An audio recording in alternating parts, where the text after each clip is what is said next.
Hey, iCkEdMeL, thanks for stopping by. And today we're going to be talking about Veronica Reyes Diaz.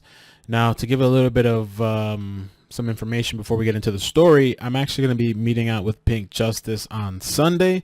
I'm driving up 2 hours to meet them, and then from there we're going to drive together to Tampa. I believe they're going to be doing something for the family. I think like a banner and some other stuff, and I'm going out there for support and to hopefully bring some attention to this. I hear that Veronica's father may actually be out there, so maybe we can ask some questions, maybe get some information regarding his daughter. Pink Justice, I met them once before, a great group of ladies, and they're badass. They go on the ground and they really get out there and put in work. I'll put the link to the group down below. For the story, I really just want to stick to the bare timeline, and then after we get through that, I want to get into some of the points of contention and maybe some rumors. And I say rumors for now because maybe on Sunday when we go up there, maybe we'll have a chance to speak to family and get a direct answer and maybe address some of these things I was told behind the scenes. Veronica was last seen January 18, 2020, and she was 23 at the time. She has 3 kids, a 1-year-old, a 4-year-old, and a 5-year-old. She lived in Dover, Florida, and she lived with her husband at the time. Now, the 1-year-old belonged to both of them. That's their kid. The 4 and the 5-year-old were her kids with another father. I don't know if it was 2 other fathers or just 1 other father. The family, they are really worried because they say Veronica wouldn't just up and leave her 3 little boys. Veronica Marlon Reyes Diaz's 3 boys still don't understand why their mom hasn't come home yet. She's been missing since the early morning hours of Saturday the 18th. Veronica's father tells Dateline NBC that she had plans for Friday night, which is the 17th. And the last time she was seen goes on into the 18th, the early morning hours. So she has plans to go to Chili's that night. I'm told Chili's is the restaurant. And so she has the 3 boys, the 1-year-old, the 4-year-old, and the 5-year-old. The husband stays at home with the 1-year-old. Veronica goes and takes the 4-year-old and the 5-year-old and drops them off at her sister's house. It's in Plant City. It's about 15 minutes away. She's a great mom. She's there for her kids when they need her. If I really think about it, it hurts. But I try to keep my mind off of it. Veronica then heads back home to the house where her husband is and the 1-year-old, and her friend picks her up to go out to the restaurant. At the restaurant, they're there, I'm told, with 3 people total. So it's Mariah, her friend that picked her up, Louis, I'm not sure when he came into the picture. I don't know if they picked him up on the way or he met them there. And then it's Veronica. So it's 3 of them. On the night of January 17th, 2020, Veronica went out with some friends. Her, another female, and a male decide that they want to go out to a local establishment. It's a bar/restaurant. Once that finishes, Mariah comes and drops Veronica back off at home where the husband is at. This is around 1:15 a.m. I saw some reports say 1:10, 1:15. Around that time, she's dropped back off at the house. Veronica then gets in her car and goes to pick up the kids at her sister's house. She picks up the 4-year-old and the 5-year-old, heads back home, supposedly tucks them into bed. She drives back to her residence. Now, we know that she's fine at about 1:10 in the morning because she stops and picks up her child or her children from her sister-in-law's. She picks them up. She goes back to her residence, and when she gets to the residence, she takes both the children inside, tucks them into bed. Everything seems fine. She tucks the kids into bed, puts them to sleep, and supposedly, according to the child, because a lot of the story is being told from the husband, and the husband said that in the morning, the child says that mommy got up and walked out, and that's the last time she's ever seen. We got home at 1 in the morning, picked up the 2 boys, brought them home at 1:45, and then from there, vanished. Apparently, the husband never heard her come home. Her husband's asleep in his room with the other child. They live in a trailer home. He wakes up in the morning around 7, doesn't see Veronica around, and the child, the older child, tells him that mommy went back outside at night. Again, this is according to the husband and the story that was told to police by him. Her husband told me he woke up about 7 o'clock Saturday morning and he looked for her and he couldn't find her. So he woke up the oldest son and asked him, no, mama went outside. Now, I feel like I need to stop here. There's still quite a bit more we got to talk about, like her belongings and the phone pings and things that don't quite add up even with the story. But it's kind of, I don't know, interesting that we're relying on the children for the story, right? The husband never woke up. Now, I found this form, and this is somebody claiming to be Veronica's aunt, which I hear there is an aunt. And according to this post, the aunt says, very little was done at the beginning. Sheriff's office told us we knew where she was and we were doing this for attention. Oldest son wasn't questioned about that night until 4 months later. It was 5 at the time. That's incredible if this is true. And the 2 children have been interviewed, and they say they hear mommy go back outside. After that, that's it. To question a child 4 months after, and we're just going to take the story of what somebody said a child said, a 5-year-old, that you can tell them anything and just repeat anything. I mean, I'm not, trying to, but I'm just saying, he was 5 at the time. Husband claims he didn't hear them come home. They live in a single wide mobile home. Boys were awake when they left her sister's house. She is a loud person. No way he didn't hear them come home. That's according to the aunt. Back to the morning and back to the husband. So the child tells him that mommy last night went back out the house, never came back. So the husband wakes up, goes outside, looks into the vehicle, and all of her belongings except her cell phone was there. So her keys, her wallet, cash were all left inside the vehicle. Dad says her car, keys, and purse were all left behind. Her purse was left in the vehicle with money, ID, keys, or not even a charger for her phone.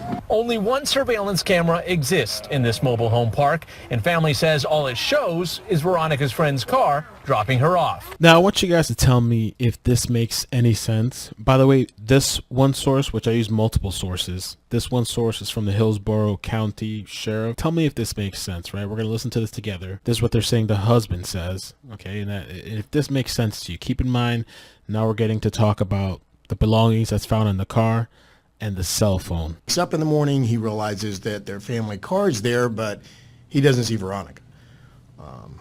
Realizes that that's a little weird. Not weird so much that she's not there, but if she wasn't there, he wouldn't expect to see the car there. So it's a little weird, but not weird. Because you wouldn't expect the car to be there. That's what police is saying.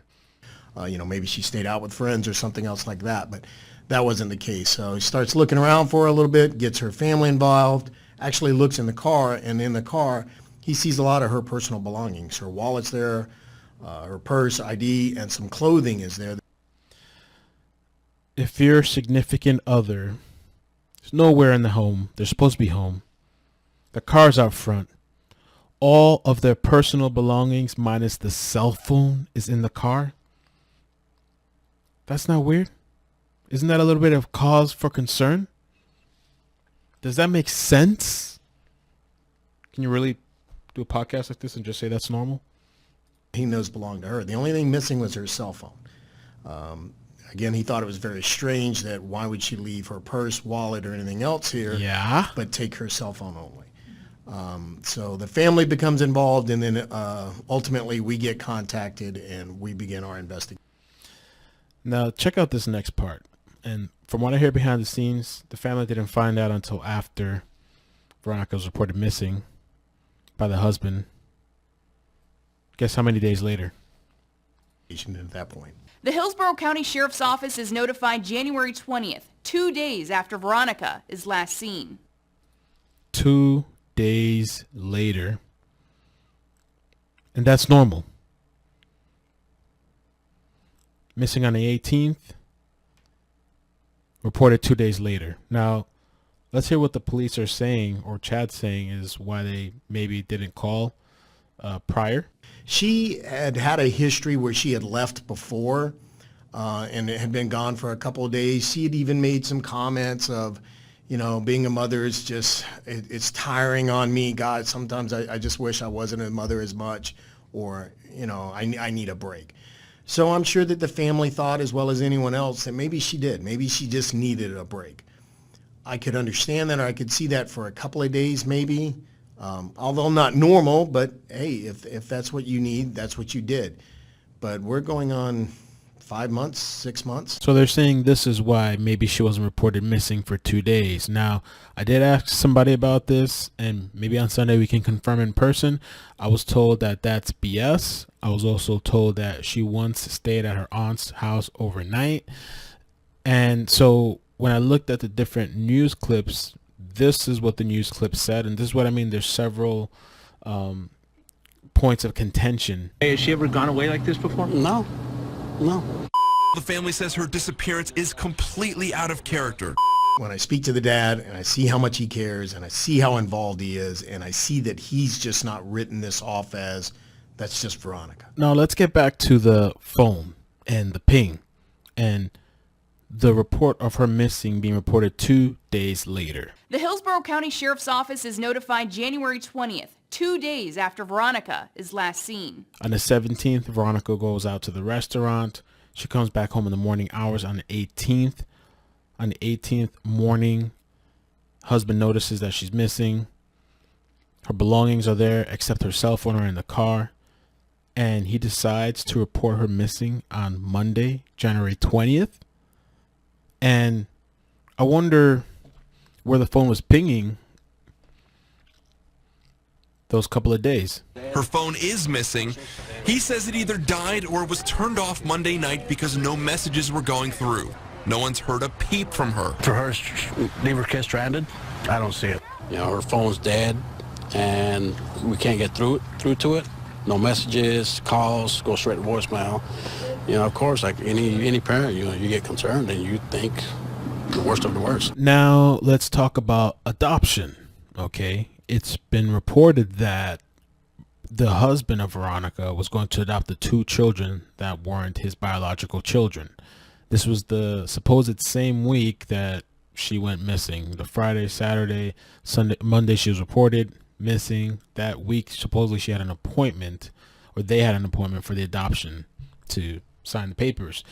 Now here's what Unfinished Business had to say about it, and there's actually a correction that I need to make because I was told that, well, let me just play it. And it's our understanding that the current husband, even in the relationship that they were having, had plans on adopting the 2 children.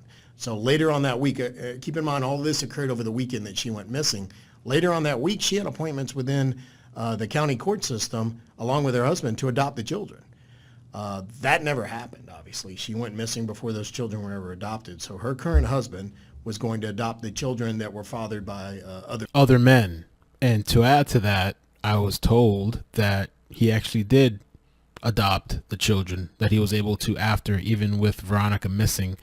So that's something else that I would like to confirm in person if we're able to talk to the father. WFLA, they did speak to the friend that gave her the ride. She didn't have any information. They've reached out to her. They've messaged her. This friend says she doesn't know where Veronica is or what may have happened to her and has not given up any clues as to where she may have gone missing. As far as were there searches done, well, the podcast from the Hillsborough County, which is affiliated with the police there, they said they did a bunch of searches and looking. You know, and we've done searches. We've done foot patrol searches. Her family's done searches. We've had horseback. We've had our CERT team out there. We're out there on 4-wheelers. There's just been multiple searches of the area and things like that, and we've not been able to locate her whatsoever. I couldn't find what the podcast was claiming. Maybe it did happen, it just wasn't recorded. Maybe the media didn't cover it.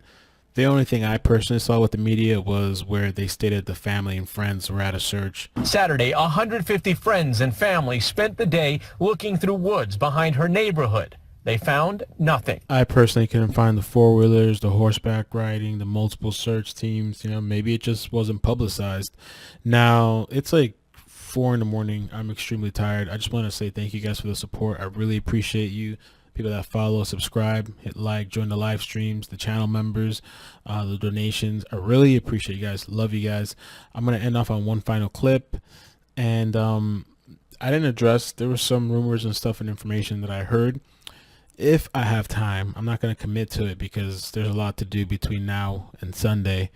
But if I have time to do a live stream, maybe we can talk about this case before I actually get out there. But I definitely would like to know some of the questions that you guys want to know about this case or story, or questions you think if I have the opportunity to ask, Yeah. Thank you guys again. Appreciate you. Take care. Veronica, if you see this, we love you. We're worried. Please come home. Please.